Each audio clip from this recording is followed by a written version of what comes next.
مہینہ ہے، ہجری سال کا پہلا مہینہ، اور یہ حرمت والے مہینوں میں سے سب سے آخری مہینہ ہے، یعنی 3 جو پے در پے مہینے ہیں ان میں سے آخری مہینہ ہے، اور وہ پے در پے مہینے ذوالقعدہ، ذوالحجہ اور محرم ہے، اور رجب الگ سے ہے۔ مہینوں کی گنتی کے بارے میں سورۃ التوبہ میں اللہ سبحانہ وتعالیٰ ارشاد فرماتے ہیں، بے شک مہینوں کی گنتی اللہ کے نزدیک اللہ کی کتاب میں 12 مہینے ہیں، جس دن اس نے آسمان اور زمین کو پیدا کیا، یعنی اس دن سے اللہ نے 12 مہینے بنائے، منہا اربعۃ حرم، ان میں سے 4 حرمت والے ہیں، اور ان مہینوں میں خاص طور پر اپنی جانوں پر ظلم نہ کرو، اس کا حکم دیا گیا۔ صحیح بخاری میں بھی آتا ہے، ابو بکرہ کی روایت ہے کہ نبی صلی اللہ علیہ وسلم نے فرمایا، زمانہ گھومتا ہوا اپنی اصلی حالت پر آ گیا ہے جس دن اللہ نے آسمانوں اور زمینوں کو پیدا کیا تھا، کیونکہ عربوں نے مہینوں کی گنتی میں بہت کچھ تبدیلیاں کر دی تھی، کبھی کسی سال میں مہینہ بڑھا دیا، کبھی گھٹا دیا، تو وقت اپنی اصل پہ نہیں رہا تھا۔ لیکن جس سال نبی صلی اللہ علیہ وسلم نے حج کیا، اس موقع پر یہ فرمایا کہ یہ حج اپنے اصلی صحیح وقت پر اور صحیح تاریخ کے مطابق ہوا ہے۔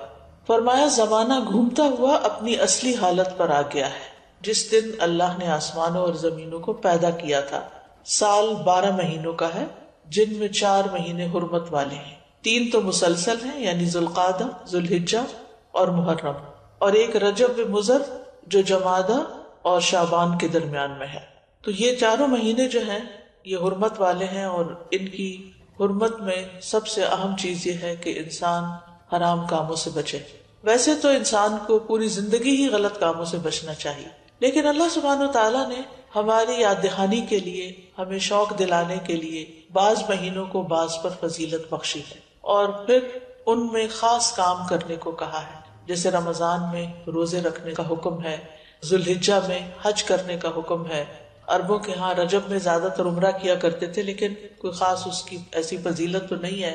اسی طرح یہ جو 4 حرمت والے مہینے ہیں، ان کا جو خاص حکم ہے وہ یہ کہ ان میں اپنی جانوں پر ظلم نہ کرو۔ اپنی جان پہ ظلم کرنا 2 طرح سے ہوتا ہے، ایک تو یہ کہ انسان گناہ کے کام کرے، جن مہینوں میں نیک کام کرنے کا ثواب بڑھ جاتا ہے ان مہینوں میں گناہ کرنے کی سزا بھی زیادہ ہوتی اور اس کی ممانعت بھی زیادہ ہوتی، تو بطور خاص، کیونکہ اگر سال کے یہ 4 مہینے انسان اچھی طرح پریکٹس کرے تو پھر باقی مہینوں میں بھی اللہ کی حرمتوں کو پامال نہیں کرے گا۔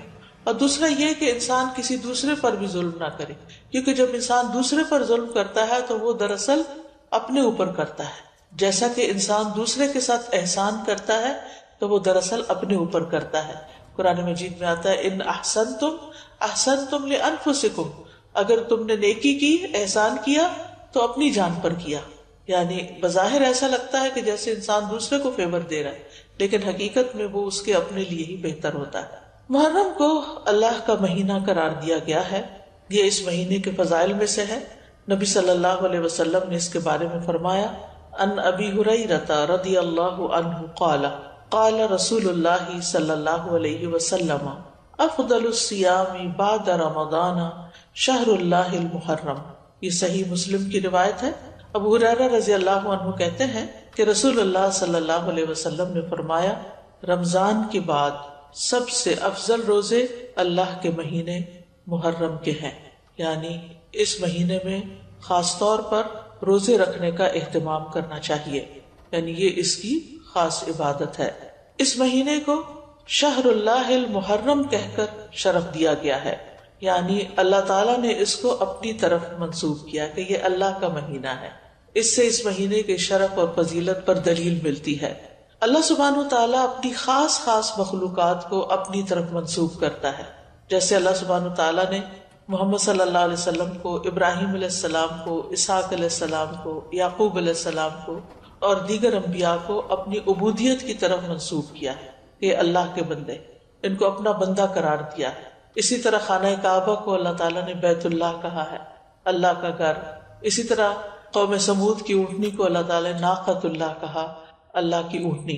تو جس چیز کو اللہ تعالیٰ اپنی طرف منسوب کرے وہ اس کی خاص عزت اور تشریف کی وجہ سے ہوتا ہے، یعنی اس کی خاص امپورٹنس کی وجہ سے ہوتا ہے۔ اگرچہ حرمت والے مہینے 4 ہیں، لیکن ان 4 میں سے پھر افضل جو ہے وہ محرم ہے۔ حسن بصری رحمت اللہ علیہ کہتے ہیں کہ حرمت کے مہینوں میں سے بھی سب سے افضل مہینہ محرم کا ہے۔ اگر دیکھا جائے تو سال کا آغاز اور اختتام دونوں ہی حرمت والے مہینوں سے ہوتے۔ حسن بصری کہتے ہیں کہ اللہ نے سال کو حرمت والے مہینے سے شروع کیا، یعنی محرم سے شروع کیا، اور سال کا اختتام بھی حرمت والے مہینے کے ساتھ کیا، یعنی ذوالحجہ کے ساتھ۔ اور پھر اللہ کے نزدیک ہجری سال میں رمضان کے بعد محرم سے زیادہ اور کوئی مہینہ عظمت والا نہیں۔ تو اس سے آپ اندازہ لگا سکتے ہیں کہ اس مہینے کی کتنی فضیلت ہے۔ اور محرم میں سے بھی پہلے 10 دن زیادہ فضیلت کے ہیں۔ سلف صالحین 3 اشروں کی تعظیم کیا کرتے تھے۔ ابو عثمان نہدی رحمہ اللہ کہتے ہیں کہ سلف صالحین 3 اشروں کی تعظیم کرتے تھے: رمضان کے آخری 10 دن، ذوالحجہ کے پہلے 10 دن اور ماہ محرم کے پہلے 10 دن۔ یعنی یہ 3 جیسے دھاکے جن کو کہتے ہیں، یعنی 10 دن پر مشتمل دن، یہ باقی دنوں کی نسبت زیادہ اہمیت کے حامل ہیں۔ حرمت والے مہینوں میں خاص طور پر ظلم کی ممانعت ہے۔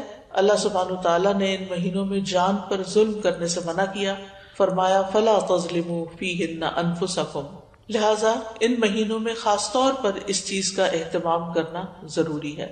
یعنی حرمت والے مہینوں میں ظلم کی سنگینی کا ذکر ہے، یعنی اس میں ظلم کرنا، کسی بھی انسان پر، کسی جاندار پر، کسی بھی چیز پر کسی کا بھی حق نہ دینا، یہ زیادہ بڑا گناہ ہے، یعنی دوسرے مہینوں کی نسبت۔ اگرچہ سارا سال ہی منع ہے، ہر حال میں ظلم سنگین ہوتا ہے، لیکن ان مہینوں میں بطور خاص منع کیا گیا ہے۔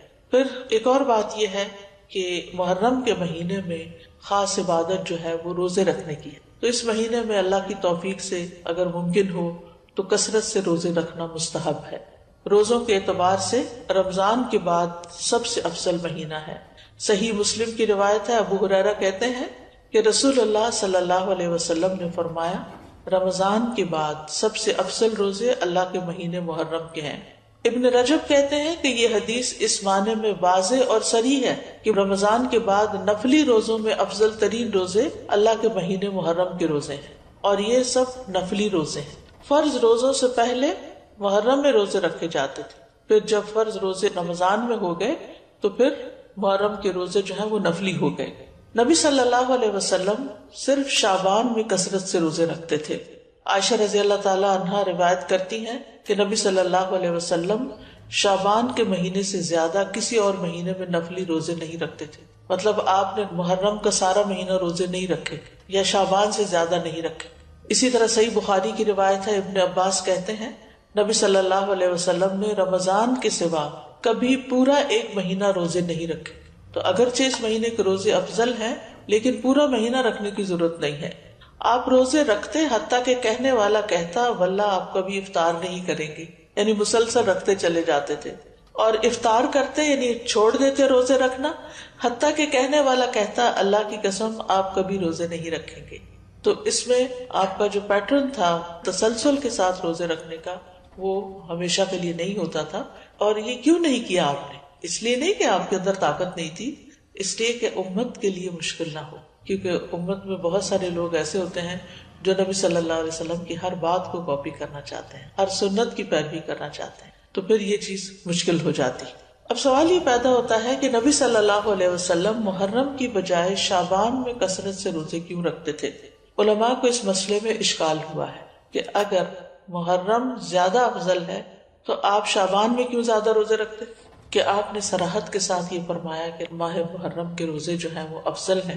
تو اس میں بعض علماء یہ کہتے ہیں کہ شاید آپ کو محرم کی فضیلت کا علم زندگی کے آخری ایام میں، یعنی شروع سے نہیں یہ بات بتائی گئی، اور یہ بھی ہو سکتا ہے کہ اس مہینے میں آپ کو کئی عذر پیش آ جاتے تھے جس کی وجہ سے آپ یہ روزے نہیں رکھ سکتے تھے، جیسے سفر ہے یا بیماری کا لاحق ہونا ہے، لیکن چونکہ آپ نے فرما دیا ہے کہ یہ افضل ہے تو بہرحال یہ افضل ہے، یعنی اس مہینے میں روزے رکھنا۔ اور اس مہینے میں سے بھی خاص طور پر 10ویں تاریخ کا روزہ رکھنا۔ جمہور علماء کے نزدیک عاشورہ محرم کا 10واں دن ہے، اور اس دن روزہ رکھنا جو ہے وہ مستحب ہے۔ اور عاشورہ ایک اسلامی نام ہے، جاہلیت میں یہ نام معلوم نہیں تھا، کوئی اسے جانتا نہ تھا، یعنی اس وقت 10 محرم کو عاشورہ نہیں کہتے تھے. تو عاشورہ کا روزہ جو ہے یہ مستحب ہے اور اس کی بہت فضیلت ہے. صحیح مسلم میں آتا ہے رسول اللہ صلی اللہ علیہ وسلم نے فرمایا، اور یوم عاشورہ کا روزہ میں امید رکھتا ہوں کہ پچھلے سال کے گناہوں کا کفارہ بن جائے گا، پچھلے سال کے گناہوں کا کفارہ بن جائے گا. ان یکفر السنۃ التی قبلہ. اب یہ گناہوں میں سے کیا مراد ہے؟ اس کے بارے میں آتا ہے کہ عاشورہ کا روزہ تمام صغیرہ گناہوں کا کفارہ بنتا ہے اور کبیرہ گناہوں میں کمی کا باعث بنتا ہے، یعنی اس میں تخفیف ہوتی. کبیرہ گناہوں کا کفارہ نہیں بنتا. مثلا اگر کسی نے کسی کو قتل کر دیا، اللہ نہ کرے، یا اسی طرح کوئی شراب پیتا ہے یا کوئی زنا کرتا ہے یا کوئی اور اس طرح کے بڑے بڑے گناہوں کے کام کرتا ہے اور وہ کہے کہ میں عاشورہ کا روزہ رکھ لوں گا اور میرا سب کچھ معاف ہو جائے گا، تو ایسا نہیں ہے.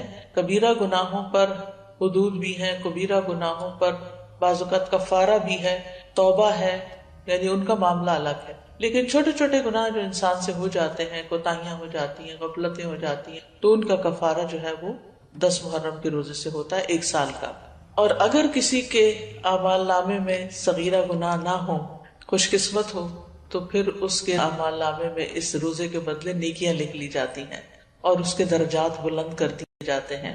اور پھر اگر کسی کا کوئی ایک آدھ کبیرہ گناہ ہو، جیسے والدین کو ستانا ہے یا کوئی اور اس طرح کے کام ہے، یا غیبت کر لی کسی نے، کسی پہ الزام لگا دیا ناسمجھی میں، کچھ ہوتے ہیں جان بوجھ کے کرتے، کچھ ہوتے ہیں کہ ایسے منہ سے بات نکل جاتی، یعنی آپ کا ارادہ نہیں تھا کہ کسی کی آپ برائی کریں، لیکن کسی نے آپ کے سامنے کسی کی شکایت کی تو آپ نے بھی کوئی ساتھ جملہ بول دیا. کئی دفعہ ایسے ہوتا ہے نا کہ ہاں وہ تو ہے ہی ایسا، آپ نے تائید کر دی. اب بہرحال آپ نے کسی کی برائی تو کری تھی، تو ہو سکتا ہے کہ کسی کے اعمال نامے میں بہت زیادہ ایسی چیزیں نہ ہوں، خال خال کبھی کبھار کی ہوئی ہوں، تو پھر امید کی جا سکتی ہے کہ اس کے لیے ان گناہوں سے بھی کفارے کا باعث بنے گا. پھر اہل و عیال اور اپنے ماتحت لوگوں کو بھی اس دن روزہ رکھوانا چاہیے. یعنی صرف آپ خود ہی نہ رکھ لیں، اپنے بچوں کو بھی کہیں، گھر میں بھی بتائیں، رشتہ داروں کو بتائیں، اوروں کو بھی قائل کریں. یعنی انسان کو چاہیے کہ اپنے اہل و عیال اور جن لوگوں کی ذمہ داری اس پہ عائد ہوتی ہے ان کے بارے میں اس روزے کے حوالے سے خاص خیال رکھیں. سحری کے لیے ان کو جگائیں، ان کو سحری بنا کے دیں، ان کو روزہ رکھنے پر مدد کریں، تو ان کا بھی ثواب آپ کو مل جائے گا. ربیہ بنت معبد رضی اللہ عنہما سے روایت ہے، وہ کہتی ہیں کہ نبی صلی اللہ علیہ وسلم نے عاشورہ کے دن صبح کے وقت انصار کی بستیوں میں یہ پیغام بھیجا کہ جس نے آج روزہ نہ رکھا ہو وہ باقی دن کچھ نہ کھائے، اور جس نے روزہ رکھا ہو وہ روزے سے رہے. یعنی جس نے تو صبح سے کچھ نہیں کھایا وہ اب کچھ نہ کھائے، اور جس نے اگر کچھ کھا بھی لیا باقی دن کا روزہ رکھ لے. یعنی اتنی تاکید ہے. ربیہ کہتی ہیں کہ اس حکم کے بعد ہم عاشورہ کا روزہ رکھتی تھی اور اپنے بچوں کو بھی رکھواتی، نیز انہیں بہلانے کے لیے ہم روئی کے کھلونے بنا دیتی. جب ان میں سے کوئی کھانے کے لیے روتا تو ہم اسے وہ کھلونا دے دیتی، یہاں تک کہ افطار کا وقت آ جاتا. یعنی بہلا پسلا کے بچوں کو بھی روزہ رکھوا دیتے. تو اس سے اندازہ کریں کہ اس روزے کی کتنی اہمیت ہے. پھر اسی طرح اہل کتاب بھی یہ روزہ رکھا کرتے تھے، یعنی جو مدینہ میں یہودی تھے وہ بھی یہ روزہ رکھتے تھے. تو نبی صلی اللہ علیہ وسلم نے ان کی مخالفت کرتے ہوئے 10ویں کے ساتھ 9ویں کے روزے کو بھی مستحب قرار دیا. صحیح مسلم میں ہے، عبداللہ بن عباس کہتے ہیں کہ جب رسول اللہ صلی اللہ علیہ وسلم نے یوم عاشورہ کا روزہ رکھا اور اس دن روزہ رکھنے کا حکم دیا تو صحابہ نے عرض کی، اللہ کے رسول، یہی دن ہے جس کی یہود و نصارہ تعظیم کرتے ہیں، یعنی ان کے نزدیک بھی یہ دن بڑا امپورٹنٹ ہے. اس پر رسول اللہ صلی اللہ علیہ وسلم نے فرمایا، جب آئندہ سال ہوگا تو اگر اللہ نے چاہا ہم 9ویں دن کا بھی روزہ رکھیں گے. اس کے بعد آئندہ سال نہیں آیا کہ رسول اللہ صلی اللہ علیہ وسلم وفات پا گئے. دوسری روایت میں یہ الفاظ ہیں، عبداللہ بن عباس کہتے ہیں کہ رسول اللہ صلی اللہ علیہ وسلم نے فرمایا، اگر میں آئندہ سال تک زندہ رہا تو لازماً 9ویں کا روزہ رکھوں گا. ابو بکر کی روایت میں ہے، ابن عباس نے کہا آپ کی مراد عاشورہ کے دن سے تھی، یعنی 10ویں کی بجائے 9ویں کا رکھوں گا، یہ بھی مراد لی گئی. لیکن بہتر یہی ہے کہ وہ 10ویں، کیونکہ اس پر آپ کا قول ہے کہ وہ پورے سال کے گناہوں کا کفارہ ہے، اور اس کے ساتھ 9ویں کا روزہ رکھ لیا جائے تاکہ 2 دن ہو جائے. اور جو 9 محرم کا روزہ نہ رکھ سکے تو وہ 10ویں کے ساتھ 11ویں کا روزہ رکھ لے. اور اس دفعہ تو جمعرات کا روزہ آ رہا ہے 8 کو شاید، پھر اس کے بعد 9ویں کا آ جائے گا، پھر 10ویں کا آ جائے گا، پھر 11ویں کا آ جائے گا، پھر اس کے بعد شاید منڈے آ جائے، پھر اس کے بعد ایام 20 آ جائے. تو جمعرات سے جمعرات تک پورا عشرہ ہی افضل بن جاتا ہے. اور اسی طرح چاند کی تاریخ میں غلطی کا اندیشہ ہو تو 3 دن روزہ رکھ لیں، 9، 10، 11 کو رکھ لیں. تو اس بات میں کوئی رکاوٹ نہیں کہ 10ویں تاریخ کے بارے میں احتیاط برتی جائے. بعض اوقات اختلاف مطالعے کی وجہ سے لوگ کنفیوژن کا شکار ہوتے ہیں، آپس میں جھگڑتے ہیں، آج 9ویں ہے یا آج 10ویں ہے، آج کیا ہے کیا نہیں. تو ایسی صورت میں اگر انسان ایک دن پہلے کا روزہ بھی رکھ لے تو کوئی حرج نہیں. بعض علماء کے نزدیک عاشورہ کے روزے کے 3 مراتب ہیں. پہلا 3 دن روزے رکھنا، مرتبہ کا مطلب یہ کہ بلند درجہ ہے، 9ویں، 10ویں اور 11ویں کا روزہ رکھنا. اور اس بارے میں ایک ضعیف روایت بھی بیان کی جاتی اور بعض سلف صالحین سے بھی وارد ہوا ہے کہ وہ احتیاط کے طور پر ایسا کرتے تھے. دوسرا درجہ کیا ہے؟ 9ویں اور 10ویں کا روزہ رکھنا. اکثر احادیث اس کی تائید کرتی ہیں اور اسی کے بارے میں سنت وارد ہوئی، جیسے میں نے پہلے حدیث بتائی آپ کو. اور تیسرا ہے صرف 10ویں کا روزہ رکھنا، اور ایسا کرنا جائز ہے، مکروہ نہیں ہے. یعنی جن کو اللہ تعالیٰ توفیق دے تو وہ اعلیٰ درجے کا کام کرے، 3 دن روزہ رکھے، 9ویں، 10ویں، 11ویں. جو 3 نہیں رکھ سکتے وہ کم از کم 2 دن کا رکھیں، 9ویں، 10ویں کا رکھیں یا 10ویں، 11ویں کا رکھیں. اور جن کے لیے بہت ہی مشکل ہے وہ کم از کم 10ویں تاریخ کا روزہ ضرور رکھ لیں. یہ بات واضح کرنا اس لیے ضروری ہے کہ اگر کوئی 9 اور 10 کا نہیں رکھ سکتا، صرف 10 کا رکھ رہا ہے، تو اس پر نکیر نہ کی جائے، اس کو برا بلا نہ کہا جائے یا یہ نہ کہا جائے کہ تم نے غلط کیا. یہ غلط نہیں ہے، یہ درجے اور مرتبے ہیں. اسی طرح 10 محرم اگر جمعہ یا ہفتہ کو آ رہی ہو تو اس ایک دن کا روزہ رکھنا بھی جائز ہے. خالی جمعے کو اکیلا کر کے روزہ رکھنا عام طور پر پسندیدہ نہیں، لیکن اگر محرم کا روزہ اس تاریخ کو آ رہا ہے، عاشورہ کا روزہ، تو پھر جمعے کے دن بھی رکھا جا سکتا ہے. پھر اسی طرح اگر فرض روزوں کی قضا باقی ہو، عموماً یہ کہا جاتا ہے نا کہ اگر آپ کے اوپر فرض روزے ہیں تو پہلے وہ پورے کریں پھر نفل پہ آئیں، لیکن اس روزے کی فضیلت کی وجہ سے آپ اس دن کا روزہ رکھ لیں، پھر اس کے بعد باقی قضا پوری کر لیں. یعنی فرض کی قضا سے پہلے خاص دن کا نفلی روزہ رکھنا جائز ہے. یہ ہے مسئلہ. یعنی اگر کسی نے ابھی فرض پورے نہیں کیے تو نفلی سے محروم نہ رہے. یہ روزہ اس لیے رکھنا چاہیے کہ یہ خاص دن کا روزہ ہے، جبکہ رمضان کے روزوں کی قضا کی جو مدت ہے اس میں بہت وسعت ہے، اس کی بریکٹ بڑی ہے. بعض علماء کے نزدیک عاشورہ کے روزے کو فرض کی نیت سے رکھا جا سکتا ہے، یعنی قضا بھی رکھی جا سکتی ہے. یعنی 9ویں 10ویں کا اگر وہ قضا کے اس میں رکھ سکتا ہے، لیکن یہ بعض کی رائے ہے. وہ کہتے ہیں کہ قضا صحیح ہوگی اور ساتھ ہی 10ویں تاریخ کو روزہ رکھنے کا ثواب بھی ہو جائے گا.